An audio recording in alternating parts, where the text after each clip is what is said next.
ऐसन तुर सूद समागे अंत से माफी रह मागे। ऐसन तुर सूद समागे अंत से माफी रह मागे। गौरी महामाई वो राम वो धाले। दुर्गा मुरदाई वो राम वो धाले।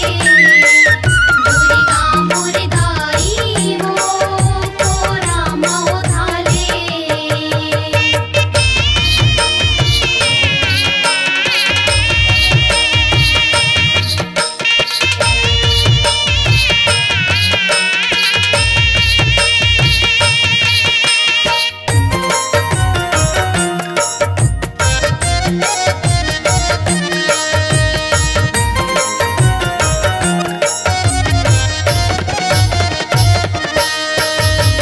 आका पारत तोला गोहारत रोवत रही थो सुरता माँ। रोवत रही तो सुरता हो मैया। रोवत रही तो सुरता माँ।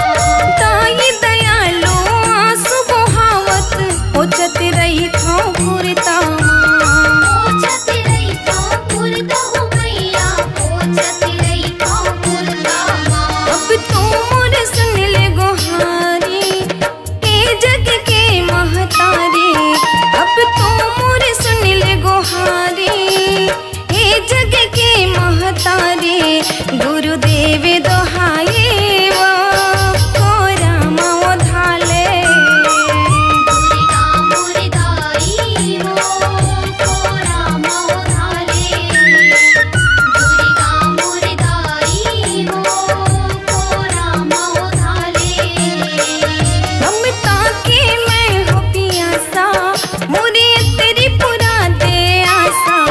ममता के मैं हो पियासा मोरे तेरी पुरा दे आशा। अम्बा